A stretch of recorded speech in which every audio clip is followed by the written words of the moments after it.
আজ আর বাসন মাজা ঘষা নয়, রান্না বান্না করাও নয়, আজকে সেজে গুজে আনন্দ করা। কারণ আজকে হচ্ছে রামলালার পুজো আমাদের গ্রামে। আমাদের কাকিনারা বেললে গ্রামবাসী সবাই মিলে রামলালার পুজোর আয়োজন করেছে। গত বছরে তো আজকের দিনেই অযোধ্যায় রাম মন্দির প্রতিষ্ঠা হয়েছিল, আমাদের এখানেও পুজো হয়েছিল।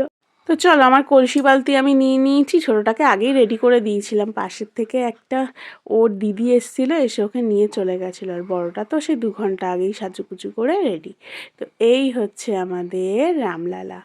দেখো সবাই উপোস করেছে, আমি প্রায় বলতে গেলে অঞ্জলি দেওয়ার পরে মানে পুজো শেষের কিছুক্ষণ আগে গিয়ে পৌঁছেছি। তো এখানে সমস্ত কিছু হয়েই গেছিলো প্রায়। তা সবাই খুব খুশি, বহুদিন পরে না একসাথে হলে খুব ভালো লাগে। আমার তো বেশিভাবে বেরোনো হয় না। আর তারপরে কি বলতো, আমার কেন কারোরই কিন্তু সেভাবে বেরোনো হয় না, কিন্তু কোনো অনুষ্ঠান যদি গ্রামে থাকে তো সবাই একসঙ্গে হলে না সত্যিই ভালো লাগে। একসাথে গল্প করা যায়, সবার খোঁজ খবর নেওয়া যায়। তো যাই হোক, আমি এখানে বসে আছি আর আমার ছোটোটা এই রোড তার কোলে ঘুরে বেড়াচ্ছে। ও আবার ঘুরতে খুব ভালোবাসে। মানে ও না, মানে কোথাও বেরোলেই জানি না কেন অল টাইম হাসবে, আর সবাইকে দেখে দেখে হাসছে। আর সবাই ওকে কোলে নিচ্ছে, আমাকে একটুও কোলেই নিতে হয়নি। আর মেয়ে যতক্ষণ ছিল ততক্ষণই ওখানে হেসেই যাচ্ছে হেসেই যাচ্ছে। আর এই দেখো সেই পিসি, তোমরা চিনতে পারছো? আমার অপারেশনের পরে এই পিসি আমাদের বাড়িতে কাজ করেছিল। তো আমার বড় মেয়ে তো পিসিকে কাজ ছাড়াই করছে না, আমার জন্য একটু চন্দ্রমিত্র নিয়ে আসলো। জানে মা এখানে বসে পড়েছে, মা আর উঠবে না, একবার গ্যারেজ হলে মায়ের ওঠা মুশকিল, তাই মেয়ে গিয়েই নিয়ে এসছে। পুজো শেষ আর হোমের প্রস্তুতি চলছে। আর এই জিনিসটা আঁকছিল দেবাগ্নি, ছুটে গিয়ে ক্যামেরা করেছে। মানে আমার থেকেও আমার দেবাগ্নির ক্যামেরা সেন্স বেশি হয়ে গেছে, যে কোনটা ব্লগে রাখলে ভালো লাগবে, কোনটা না রাখলে ভালো লাগবে সেটা বোঝে।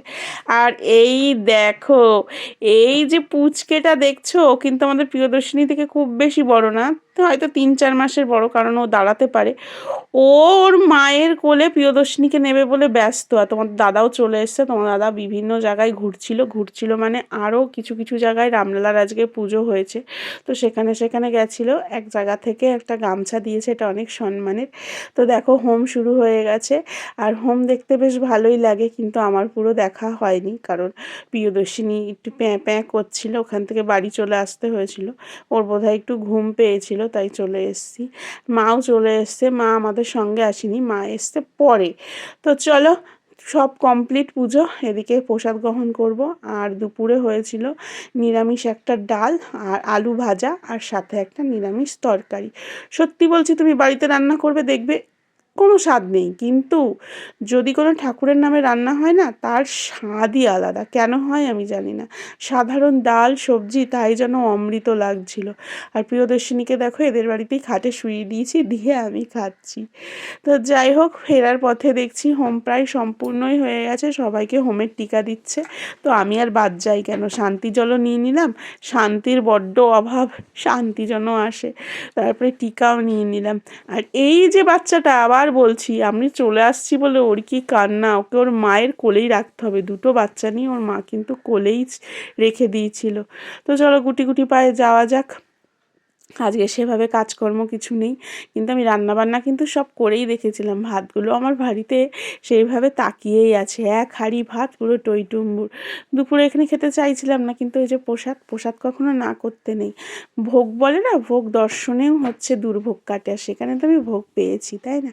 তো চলো এবার যাওয়া যাক, প্রায় বিকেল হতে চললো। এরকম মা চলে এসছে পরে প্রসাদ নিয়ে। প্রসাদ আর ওই যে গামছাটা কিন্তু আমি ফেলে রেখেই চলে এসেছিলাম, পরে মা সেটা নিয়ে এসেছে।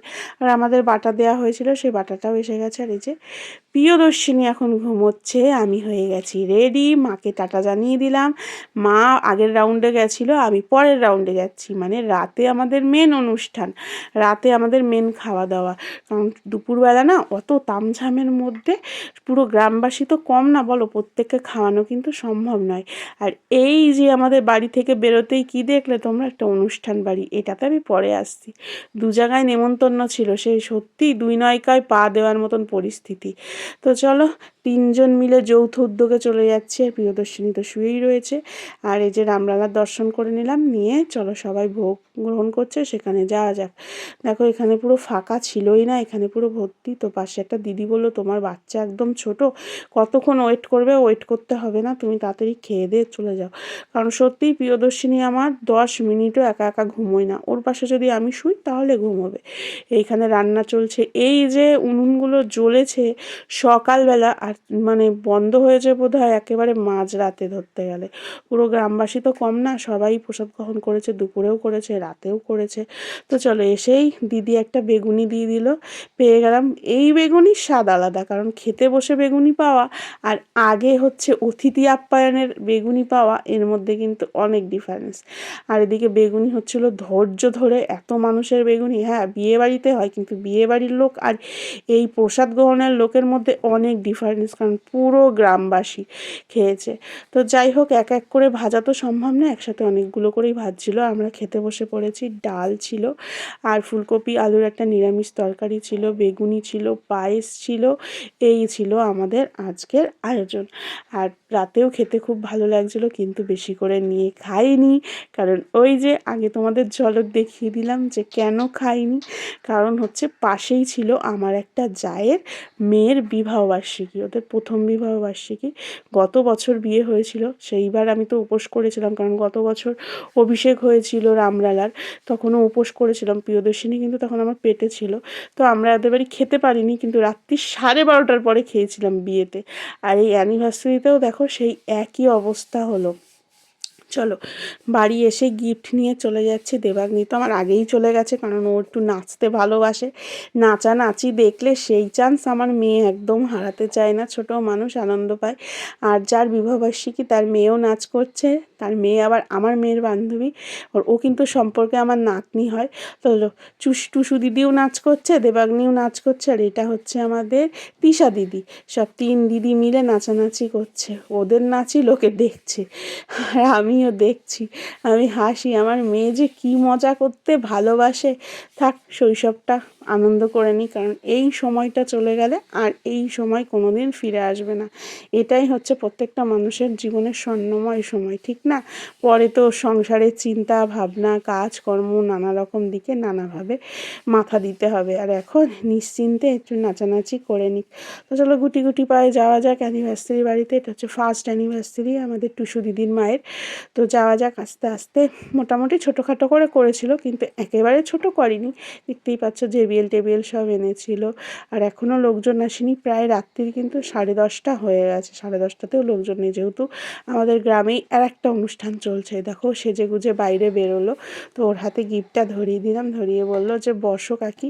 আনছে, এখন বসলে তো হবে না, আমি যাই, গিয়ে বোনটাকে দেখি গে। আর এই হচ্ছে আমাদের জামাই, ওরা একদম ম্যাচিং ম্যাচিং ড্রেস পরেছে। তোমরাও সবাই আশীর্বাদ করো, এইভাবেই যেন হাসি খুশি সারাটা জীবন ওরা কাটিয়ে দিতে পারে। অনেক কিছু লাইফে ফেস করেছে, করে আজকে এই হাসিটা ওর মুখে এসেছে। তো যাই হোক, এই দেখো আমার কীর্তি, এখন বাজে 12:30। 12:30 আমি বাড়িতে গামলা ফামলা নিয়ে ওদের বাড়ি যাচ্ছি, কারণ ওই যে খেয়ে এসছি, খেয়ে এসে সম্ভব নেই আবার খাওয়ার। আর তোমাদের দাদা তো খাবেই না, কারণ ও উপোস করেছে। তাই একেবারে বিরিয়ানি নিয়ে গেছি। বিরিয়ানি বলে কথা ছাড়া যায়? আর বিরিয়ানিটা নাকি খুব টেস্ট হয়েছিল, প্রত্যেকেই বলছে। আমরা অবশ্য আজকে খাবো না, আমরা কালকে খাবো। জামাই পরিবেশন করছিল, জামাই আবার একটা এক্সট্রা পিস তুলে দিয়েছে। আর গ্রেভিটা আমি বললাম একটু বেশি করেই দিতে, কারণ গ্রেভির টেস্ট সেই হয়েছিল, সেই। তো যাই হোক, এক জায়গা থেকে খেয়ে এলাম আর এক জায়গা থেকে নিয়ে গেলাম, একদম ভরপুর। একেই হয়তো বলে সংসারী মানুষ, তাই না? তো আজকের ব্লগটা এই, রোজ প্রতিদিন তোমাদেরকে দেখায় ঘষা মাজা, কাচা কুচি। আজকে আর কোনো ঘষা মাজা দেখালাম না, এই খাওয়া দিয়েই আমাদের পর্বটা সারলাম। তো যাওয়া যাক টুকটুক করে। কেমন লাগলো ভিডিওটা জানিও কিন্তু।